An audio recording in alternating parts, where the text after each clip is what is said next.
Olá, bem-vindo de volta, caros amigos. E estamos chegando numa época de amor, fraternidade, onde nós nos lembramos daquele que deu a vida para nos salvar, e nada mais certo do que trazer aqui pro canal um especial até os acontecimentos do evento mais esperado do ano, no futuro sombrio, no milênio de 40.000. E você sabe do que eu estou falando, da Sanguinala, o feriado sagrado mais quisto, que tem uma inspiração levemente pesada no Natal. Mas no 40.000, no futuro da humanidade, eles se lembram de Sanguíneos, aquele que deu a vida para derrotar o maior traidor da humanidade, o Horus, numa luta mortal, e graças ao sacrifício de Sanguíneos, hoje o Império da Humanidade venceu as forças caóticas, os alienígenas e tudo que há de ruim. Por isso, nós estamos aqui na mesa, dividindo uma ceia da Sanguinália, todo mundo feliz, uma árvore com uma águia de 2 cabeças ali em cima, brilhando, e toda decorada, enquanto as crianças cantam felizes na rua, liturgias para o anjo de sangue. Por causa disso, desse feriado que coincide com o nosso Natal, eu decidi trazer, já que na real eu andei na rua e vi um monte de coisa enfeitada já, decidi então que era a época de trazer para o canal um pouco mais dos filhos de Sanguíneos, um pouco mais sobre os capítulos sucessores dos Blood Angels, dos anjos de sangue, os literais anjos da vingança do imperador, o que há de melhor na humanidade, um exemplo de perseverança, honra e dever, e um exemplo do que está esperando para os alienígenas quando eles tentarem mexer com a gente. Foram mais de 10.000 anos de serviço fenomenal. Infelizmente, depois dos eventos da heresia do Horus, eles não podiam mais ser uma legião. Acho errado, acho que não precisava ter dividido eles, Sanguíneos, o mais nobre de todos, e os seus filhos também, sem zero defeitos. Eles infelizmente tiveram que seguir o Codex Astarte e novos capítulos foram criados. E esses novos capítulos, olha, alguns são a representação de honra dos que é mais sagrado no culto imperial, no verdadeiro anjo da vingança, e outros não são assim meio que vampiros espaciais, e de vez em quando sucumbem a uma tentação, ao que alguns diriam um defeito deles, que é uma raiva e uma sede de sangue infinita. E essa sede de sangue, muitas vezes no sentido literal, eles chamam de a sede vermelha, e alguns, durante o calor da batalha, perdem completamente a noção do que é certo e errado, e eles começam a se ver como Sanguíneos, cercado de inimigos, e o Horus ali no duelo final, no momento da morte do grande anjo. E eles repetem aquela cena do duelo contra o Horus, sendo mortos de novo, e isso faz a mente deles se perder no que eles chamam de a raiva negra. Os dois são alterações mentais que acontecem em diferentes níveis, tanto nos anjos de sangue quanto nos seus capítulos sucessores. Quando isso acontece, geralmente tu pinta a armadura do irmão, toda de preto, e tu bota ele na companhia da Deathwing, a companhia da Asa da Morte, que eles vão lutar a sua última batalha, depois sendo executados pelo Chaplin, que é quem comanda essa questão de se perder em loucura e no caos, porque depois disso, se ele não morreu em batalha, ele vai receber a misericórdia pelas mãos do Chaplin do capítulo. Nós vimos que alguns deles, como os Flash Terrors, os Rasgadores de Carne, é um nome bem bom assim para um cara que representa um anjo, eles não fazem isso e eles mantêm uma companhia para lutar sempre, até morrerem em batalha, porque é uma morte honrada e eles se recusam a matar os irmãos que caíram na insanidade, cada um com com seu jeito de resolver esse problema. E no fim, quando os Anjos de Sangue precisaram, os Flash Terrors dividiram parte da sua semente genética e seus novos recrutas para repor os números dos Anjos de Sangue. Então, tu não pode julgar eles muito pesadamente pelo que eles fazem com os seus caídos. E hoje nós vamos falar de um capítulo sucessor que foi criado na segunda fundação, os Blood Drinkers, os bebedores de sangue. Tu tá me dizendo que algumas pessoas criam meio que um rumor que eles são vampiros espaciais, né? Sim, existem algumas pessoas que dizem que eles tomam sangue, né? Exato. E por que diachos esses caras se chamam de bebedores de sangue? É tipo tu ser um vampiro escondido e tu se chamar de Nosferatu, tipo, não, cara, não dá pra ver, não. Eles são péssimos em descrição e eles se chamam então de os bebedores de sangue. Os Blood Drinkers são um capítulo meio diferenciado de sucessores do Anjo de Sangue. Bem, no caso deles, assim como outros capítulos, eles fazem rituais de sangue para entrar. Quando um neophyte, um novato, se transforma em um irmão de batalha, quando ele termina todo o processo de biotransformação e treinamento, eles recebem uma taça de sangue que simboliza o pacto que eles fazem com sanguíneos. Na época dos Anjos de Sangue, esse pacto foi criado pelo Primarca e até hoje eles seguem esse processo, mesmo depois da separação. Alguns dizem que é esse tomar o sangue modificado, é que tu usa a semente genética para transformar esse sangue no mesmo tipo de sangue que os sanguíneos tinha. Então é tipo, tu toma ali do sangue para ficar um do mesmo, e aí eles são todos irmãos agora. É um ritual quase que religioso, só que não era exclusivamente, não era uma coisa religiosa, é mais um ritual de união. Isso é bem comum no Império e nas Forças do Caos, principalmente que seguem um deus que tem uns chifres e fica num trono de caveiras. Bem, no caso eles fazem isso, e alguns dizem que é esse ritual o começo do defeito e que dá a eles aquela sede vermelha, mas tu não vai tirar isso deles jamais.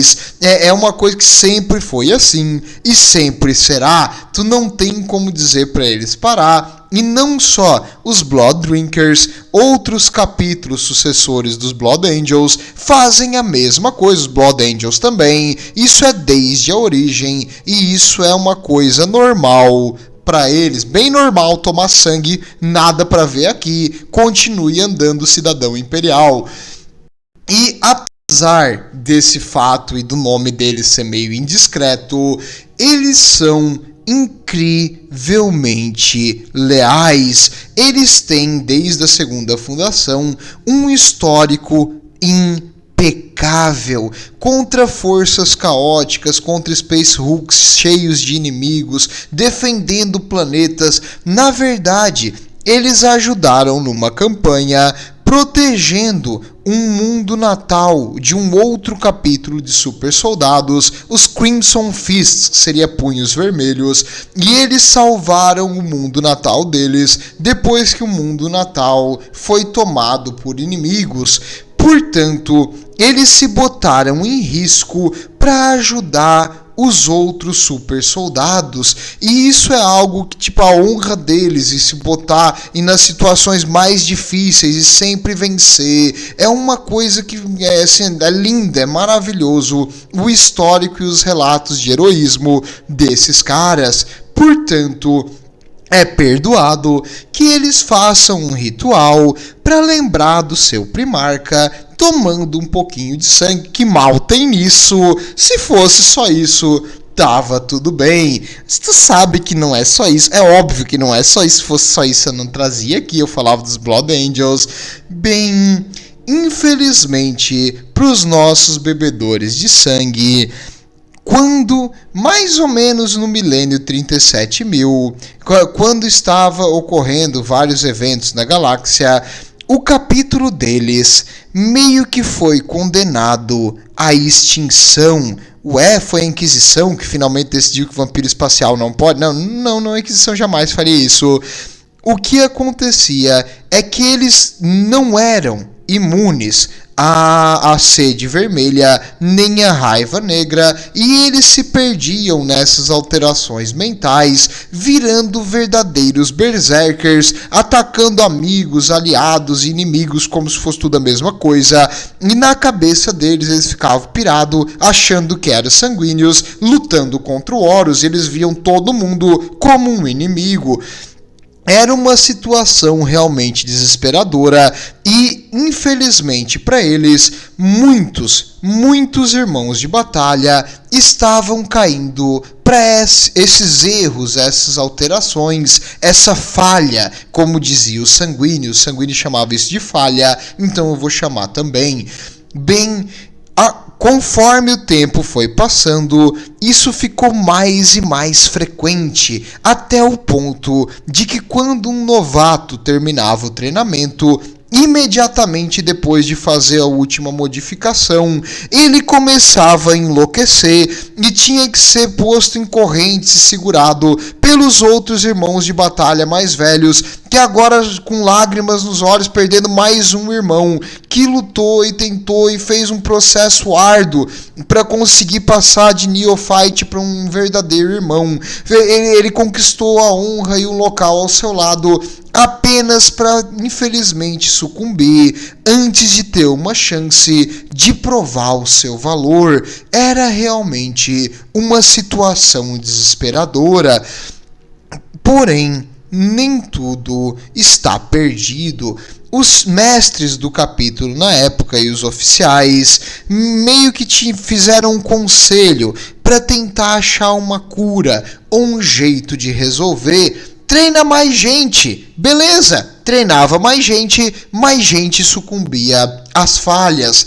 Vamos tentar evitar batalhas mais intensas para morrer menos. Beleza, não adiantava, porque os veteranos também estavam sucumbindo à falha, e do jeito que está, o nosso capítulo não vai durar mais do que um século. A tendência é que nós vamos sucumbir e todos vamos morrer com uma completa insanidade e com uma raiva de atacar tudo que se mexe.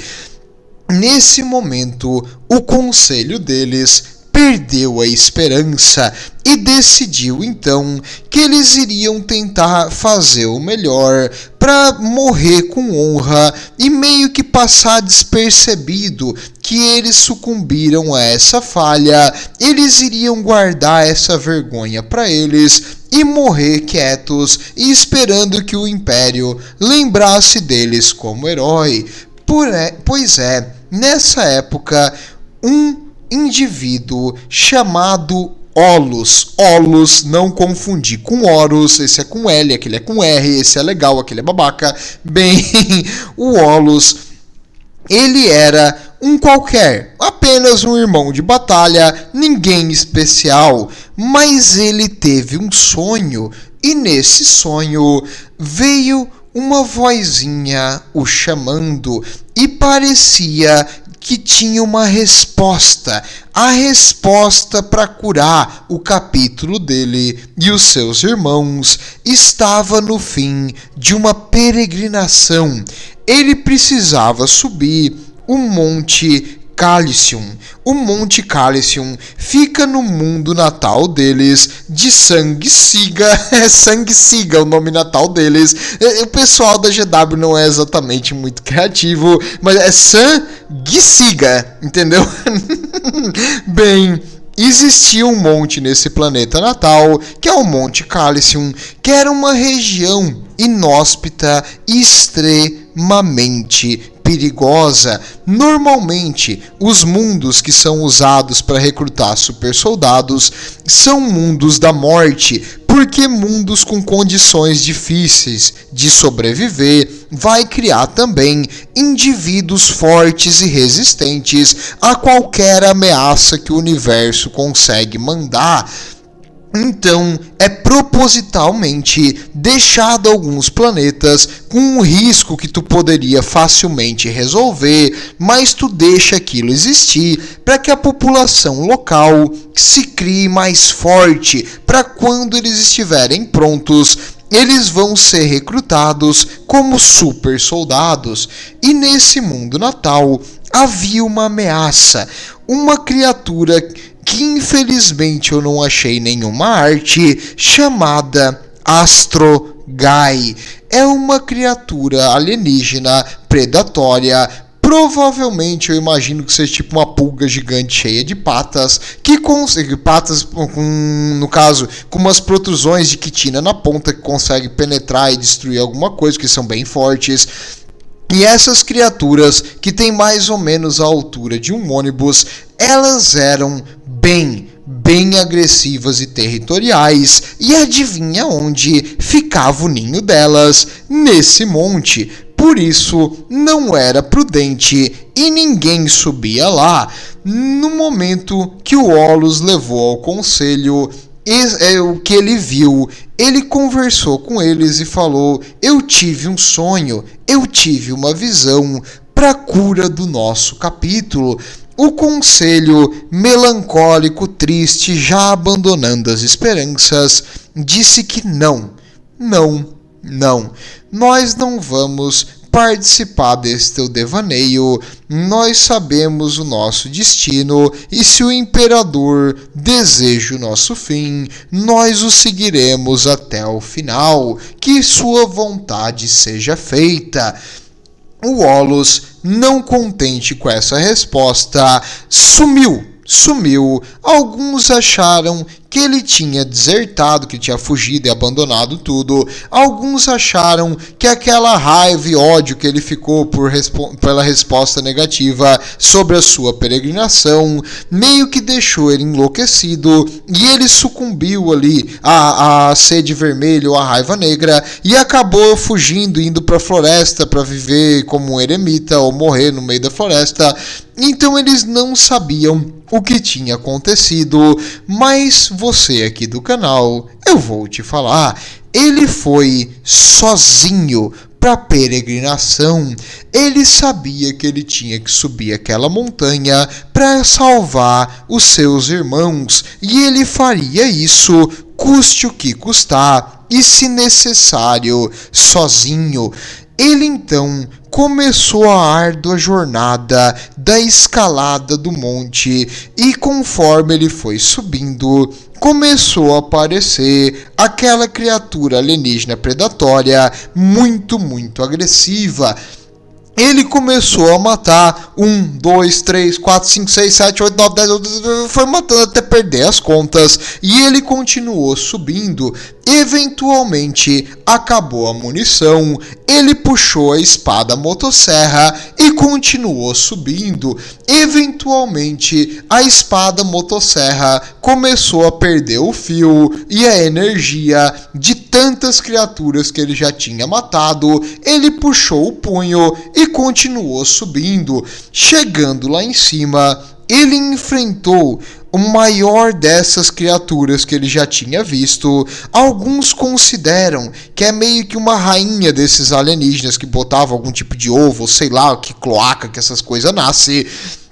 Ele enfrentou a criatura e no covil dessa criatura ele encontrou 4 armaduras de seus irmãos de batalha que já tinham vindo tentar essa mesma peregrinação, mas tinham morrido no processo. Só que o Olos estava predestinado a conseguir, ele iria fazer o melhor. Ele pegou alguns equipamentos dos seus irmãos caídos e, com a força que lhe restava, ele conseguiu matar aquela criatura alienígena mutante, derrubando-a sob seu peso.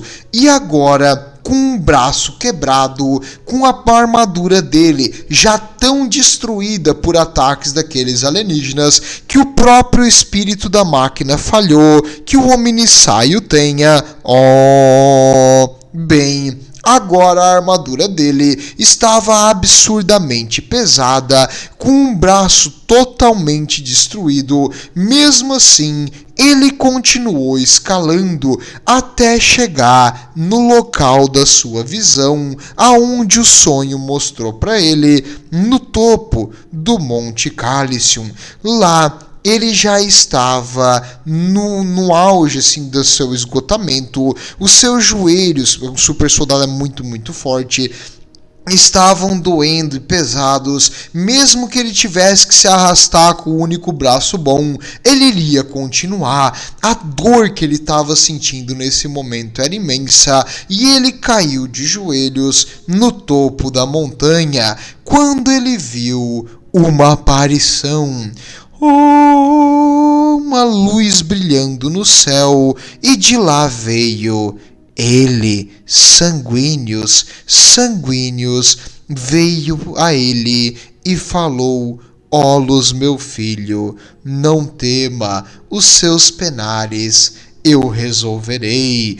E o Olos olhou feliz, com aquele cheio de esperança, e pediu: Pai, eu preciso que você salve os meus irmãos. Eu não me importo com a minha vida. Eu quero apenas que eles não morram mais. E nisso, o Sanguíneo sorriu e falou: Tudo bem, eu vou lhe contar como salvar os seus irmãos, mas eu vou te salvar. Aceite a minha força. Ele não aceitou, ele falou: não, eu tô bem, eu realmente só quero salvar os meus irmãos. Então, ele recebeu o segredo para salvar ao seu capítulo, e os Sanguíneos ali regenerou ele para que ele pudesse voltar e contar para o resto do capítulo o que aconteceu. Quando ele chegou, foi uma festa. O pessoal achou que mais um dos pouquíssimos que sobreviveu até agora tinha morrido ou sucumbido à falha. Ele voltou também com as relíquias dos 4 que morreram naquele monte antes dele. Então ele resgatou a memória e a honra dos seus camaradas. E ele voltou com um sorriso no rosto, mas logo a festividade acabou quando ele explicou para eles o que aconteceu. Meus amigos, não foi Sanguíneos que apareceu para ele? Óbvio que não foi. Isso aí é uma criatura do outro lado. Isso aí é uma criatura caótica, um demônio. E essa criatura trouxe a ele uma semente para resolver esse problema da sede vermelha e da raiva negra, porém, com uma cordinha amarrada, com um adendo. Qual adendo? Quando um irmão fosse cair para aquela loucura, para aquela insanidade, ele iria se ver no lugar, ao invés de se ver como os Sanguíneos lutando contra o Horus, ele vai se ver como Olos aqui no topo da montanha, conversando com o anjo, que não é o Sanguíneos, é alguma coisa vestindo o rosto dele. No caso, esse é o preço que ele pagou para salvar o seu capítulo da maldição. Tá, mas foi só um acordo esotérico assim? Não foi só um acordo esotérico. A criatura deu a ele a chave para resolver esse problema. Como eles fazem isso? Então agora como eles conseguem controlar a falha? Eles controlam a falha alimentando ela. O que? Eles controlam a sede de sangue tomando sangue. Mas calma. É sangue doado voluntariamente. Bom, aí tudo bem. E eles têm vários servos e várias pessoas que nos mundos que eles meio que... Não é que eles governam, mas são pessoas que devem muito a eles. Então as pessoas voluntariamente doam sangue para que eles possam manter essa sede de sangue controlada. E isso é algo nas Battle Bards, nas naves deles, possuem alguns milhares, no caso são uns 6, 7 mil pessoas que são servos deles. No caso, esses servos, eles ajudam na manutenção de coisas básicas da nave, tipo a limpeza e coisas assim, porque os mecânicos não deixam ninguém mexer nas máquinas. Tira a mão daí, se tu não é um mecânico, tu não vai mexer, e o mecânico não tem sangue suficiente para doar, bem, mais óleo do que sangue já. Por isso eles têm esses servos nas naves e nas fortalezas onde eles ficam. E os servos, voluntariamente, doam uma taxa de sangue para ficar protegidos e para manter esses salvadores sãos. Então eles são os bebedores de sangue, porque eles tomam esse sangue para se manter controlados. E isso realmente salvou o capítulo da aniquilação. Apenas 18 irmãos caíram em batalha, no caso, para a Raiva Negra, e eles depois conseguiram voltar à sanidade normal. E quando eles se perdem, eles têm uma visão que eles estão esgotados, morrendo e fracos, como Olos lá em cima da montanha. E aí aparece os Sanguíneos e pede para ele aceitar a sua força, para ele ceder à tentação. O seu corpo está fraco, mas ele pode se salvar. E até hoje, nenhum dos 18 que caíram, no caso na Raiva Negra, eles aceitaram a proposta da criatura, porque não é Sanguíneos que está ali falando com eles, e eles sabem disso. É algo diferente, é algo anormal, e a criatura não se importa. Um dia alguém vai fraquejar. Quando fraquejar, o capítulo inteiro vai estar condenado. Então, eles estão na navalha entre um capítulo, no caso, um dos mais honrados e leais ao Império, e um capítulo que cedeu totalmente à tentação do sangue.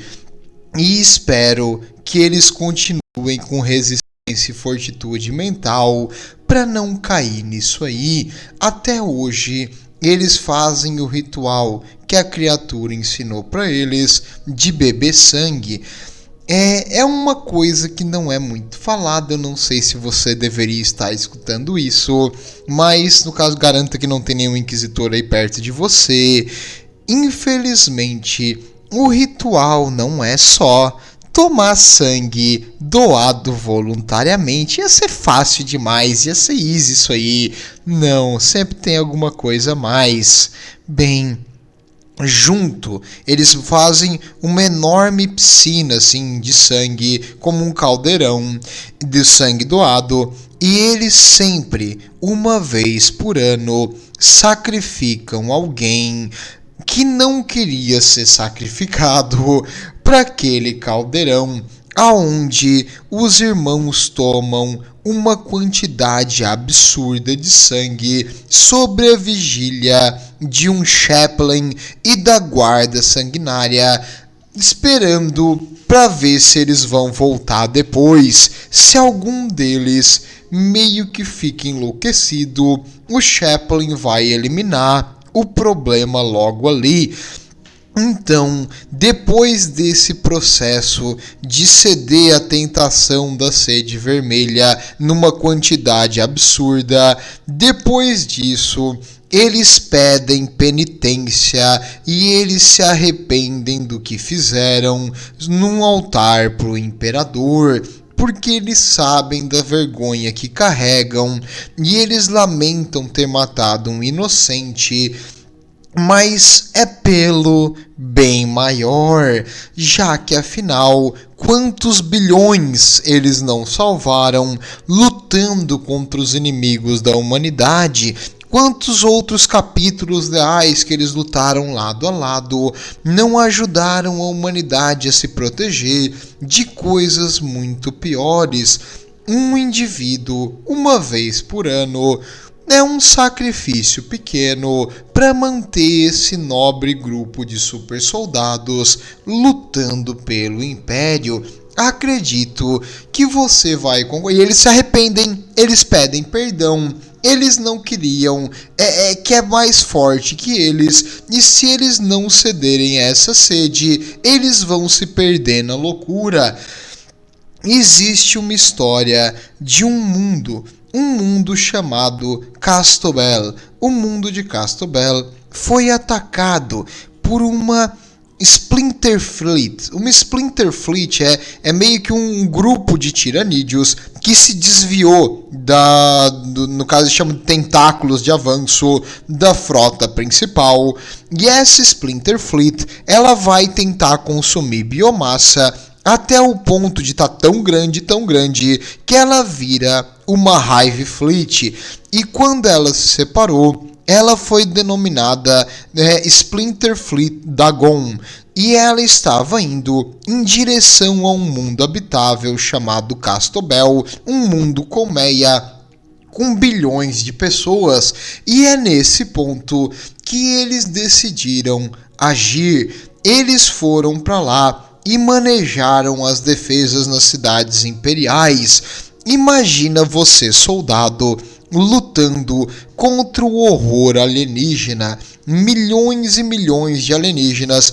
Tu já gastou 3 pentes de munição, recarregou o quarto, não tem mais munição e os alienígenas não pararam um segundo. Tu já atirou 600 balas, já matou mais de 40 alienígenas naquele tiroteio todo e eles continuam vindo. É uma onda, a artilharia abre um buraco na linha inimiga. Apenas alguns segundos depois, eles continuam o ataque com a mesma pressão.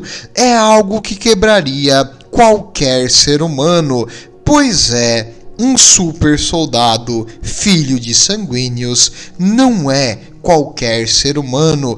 Eles lutaram aqui sem capacete, demonstrando seus rostos lindos. Eles são é uma visão angelical, cabelos loiros voaçando ao vento, porque quando tu recebe a transformação aqui para virar um Blood Drinker, o teu cabelo fica loiro e esvoaçante igual de sanguíneos. Eles recebem algumas características do Primarca, e aí o vento batendo naqueles cabelos assim, estilo propaganda de shampoo, e o pessoal ali olhando, enquanto tu tava com medo procurando mais munição, o super soldado avança contra o inimigo. Que vergonha, cidadão imperial, tu ficar aqui abaixado enquanto ele tá lutando a luta para salvar o teu mundo. Nesse momento, o cidadão imperial equipa a baioneta e sabe que nada lhe fará mal, porque os anjos do imperador estão ao seu lado. Esse efeito moral nos defensores do planeta manteve as cidades colmeia como uma verdadeira rocha contra a maré, bloqueando e destruindo aquela Splinter Fleet nas defesas das cidades colmeia. Claro, ocorreu um pequeno acidente aqui. Há um organismo tiranídeo que infelizmente não foi morto, nem detectado, nem capturado, nem registrado em nenhuma câmera, conseguiu passar pelas linhas defensivas e invadir a cidade, e aparentemente várias pessoas foram mortas, tendo todo o seu sangue sugado. Alguns grupos que patrulhavam a cidade em busca desse organismo também foram completamente sugados de sangue, e o organismo provavelmente veio ter asas para fugir ou ter algum processo de camuflagem, porque ele nunca foi encontrado e, coincidentemente, ele atacou nas cidades colmeia, aonde os bebedores de sangue estavam presentes apenas nesses lugares. Mas o que é algumas centenas de mortes comparadas às bilhões que poderiam ter morrido se os tiranídeos devorassem todo mundo? É um pequeno preço a pagar por um capítulo tão leal, tão inspirador e tão honrado.